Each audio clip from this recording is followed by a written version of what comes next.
Share this in somebody's timeline, in a group, on a message. Copy the link. Just do what you do. What the topic say. Cheating will catch up with you. Listen. Coming from an ex-cheater. Coming from an ex-cheater. Cheating ain't all it's cracked up to be. Especially when you married. I mean, it's fun, exciting, and all that good stuff. Wrong good stuff. While you doing it. But there comes a point where you got to know the ramifications of what you're doing. The lives, the spirits, the hearts, the families, all these things affected by your choice, thrillment for the moment. Why people get married is, I don't understand. Why you get married? You happy to get married. You take vows with people, but then you'll start another relationship with somebody else. I say this all the time. It's because it's a lack of communication. It's a lack of understanding. A lot of times people don't even go through marriage counseling anymore. You just jumping up getting married. And then you have an idea of marriage that you haven't expressed with the other person. Your idea of marriage versus that person's idea of marriage. You're dating each other. You're okay. But as soon as you get married, 9 times out of 10 it be the men. Y'all jump up, want to have a whole affair with somebody else. For why? Why is it that you cannot be faithful to the person that you took vows to? You need to ask yourself that. What's prohibiting me from being faithful to the person I took vows for? Do you not believe and trust in the vows that you took before the Lord? These are holy vows that you took before the Lord. These are things that you said that you would do. This is like a covenant. Not like, this is a covenant that you took before the Lord, and before the congregation is your witness. The people in the congregation is a witness that you said that you was going to do this, but yet and still you doing the opposite of what you have vowed to do. But I just want you to know that in the long run, it's going to catch up with you. No sin, no seed, no deed goes unpunished. I had fun. It was fun. I mean, I felt like I was winning. I felt like I was getting my lit back. I just had all these euphoric feelings when I was the cheater. You see what I'm saying? But then it caught up with me the wrong way. When I started thinking about, well, darn, if I wouldn't have did this, if I would have invested the energy and the time that I'm investing in this relationship into that relationship could have blossomed. If I would have all this love and fun things, exciting things that you're doing with this person, if you take that over though to your spouse. But let me say this before I go. We got to be real. Good morning, sis. When you cheat on somebody and they find out about it, you got to give people some time to deal with it, to process it, and to heal. You can't jump over those steps because it's a grievous moment. And there are stages of grief that the person has to go through. Just like when somebody died, the stages of grief, when you break somebody's trust, there are stages of grief that the person has to go through. And you got to allow them ample time to grieve from your action. You cannot get frustrated, husbands or wife, in the process of somebody grieving something that you done did to them. That's the problem. You want to skip over the grievous part of it and just like we go back to normal. And there's no more normal. We're not normal anymore because the trust has been broken. Cheating.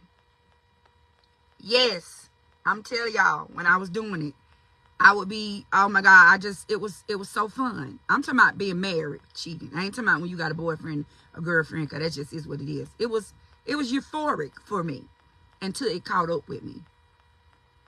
And know that God will deal with you. He gonna deal with you.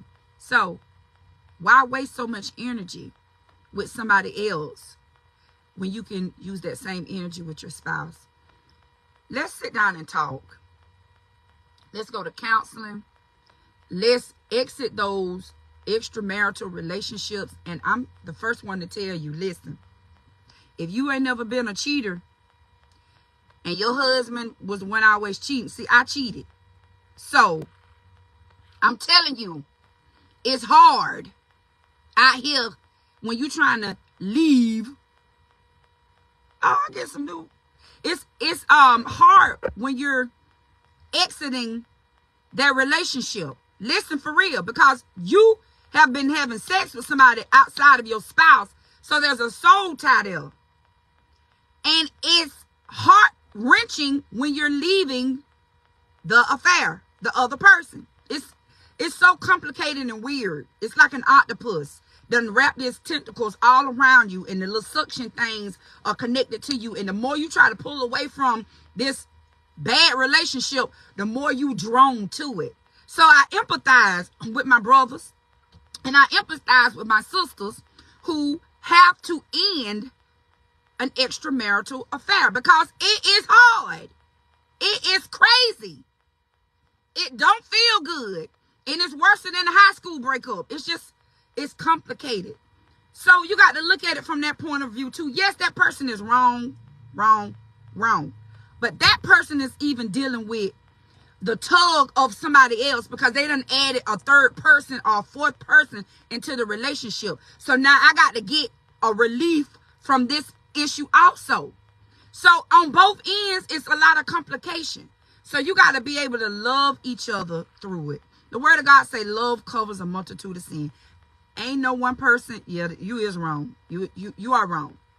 But wives, if you're the person that's been cheated on, look at it from the aspect of he done jumped into something, and it's a web that he got to untangle. And sometimes that untangling does not happen overnight, because they may have been invested in this extramarital affair for 10, 5, 6, 8, 20 years. Be realistic. You ain't just going to pull away from somebody that you done been intimate with, that you done shared your secrets with, you done did all this stuff with in 2 days. Even though we would want it to be 2 days, we're going to give you the phone, tell you call them, tell them don't call you no more. We're going to fight, we're going to do that. But then chances are they still going to be in communication with that person until it just clicks and it breaks. Go back to my topic. Cheating will catch up with you, because God going to deal with you. Cheating will catch up with you again, because God is going to deal with you. When you take vows, they're sacred and they're holy. I don't care if you didn't even mean it, because you said it with a cloud of witnesses and unto the Lord you took a vow. It is what it is. If you didn't understand it, maybe you should have Googled it and understood the ramifications of entering into a covenant with somebody. It's serious and it's deep. It's deep. Okay? So, if you are the wife, or if you are the husband, and there's infidelity going on, you don't have to get divorced. Everything don't always have to lead to divorce. You can work through it. Y'all can get over it. But that other person, the third person, just, you got to end the third person. And I know from a cheating standpoint, because I was a cheater, it's not hard breaking up with your side piece. And I know that sounds crazy, but it's the truth anyhow. It is not hard. It's not easy breaking up with your side piece. But if you married to somebody, you're going to have to break up with your side piece. And you're going to have to, anything like, okay, let me use this, because, listen, we be treacherous out here when we cheating. And you get it in where you can get it in. You do. I have done it, at my house, okay, on the bed that I shared with the other person. It's treacherous, nasty, buzzing me. You need to get a new mattress, because that's an altar. Now, you need a new mattress, because that person is still connected to the marriage because of, come on, we married, we grown. Y'all was doing it in the bed. You see what I'm saying? You just got to do all things new. You got to renounce it. You got to ask God to forgive you for it. And the Bible says, resist the devil and he will flee. You got to run away from the temptation of being around that person. Because like I told you, when you're in an extramarital affair, it's almost like an octopus has enclosed you. And when you're trying to walk away, the tentacle, those little spongy things, keep pulling you back. Even when you don't want to go back, it's like a pull on you. Okay? It's a pull on your spirit. And I ain't saying it's right. I'm just telling you what it is. How it made me feel. You see what I'm saying? But you got to resist the devil and he will flee. You can't be texting the person. You can't keep talking to the person.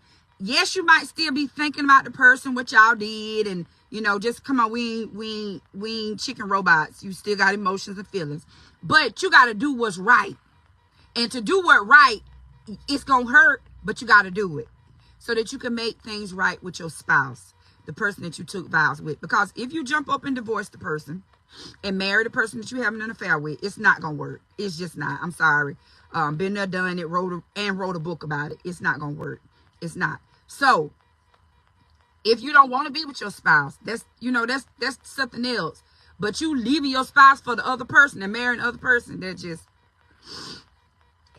it's not going to work, baby. It's not. So, I hope I said something to help you. Listen, love is patient and love is kind. We got to be patient with each other because we took vows together. Ain't nothing not fixable. It can be fixed if we both put in the work. Good morning, sis. If we both put in the work. And if you stop with the third person. You got to end it. And I'm telling you, wives, it's not that simple. Even though it's not that simple, it still has to be done. Okay? You got to stop what you say. That's the only way we can move forward. Okay? Now, if you have not clicked on one of the 6 links above, you can order our devotional Soul Sync. It's a marriage devotional. It will really help you. It's a 30-day devotional. You can order our new notebooks, Marriage Matters. My favorite one is Married and Still Lusting at My Husband because he fine as wine. I be like, get over here, boy. Okay? You should have married me, baby, because it's up. So anyway, that you can click on our link, the Loves Collection, order one of our t-shirts. It doesn't matter, just support. And remember, cheating will catch up with you. It is one of the most devastating things that anybody can experience. It does not have to lead to divorce, but we got to get rid of the side piece. Getting rid of the side piece ain't easy, but you got to do it. The word say, resist the devil and he will flee. You got to put your flesh under submission. Hello. She said, I'm not married, but I'm manifesting and praying for my husband. Exactly. We don't need 3 people in it. But when that third person in it, I need you to know, coming from being a third person, it's not easy being peasy. That didn't match. But anyway, y'all have a good day, and I'll see you.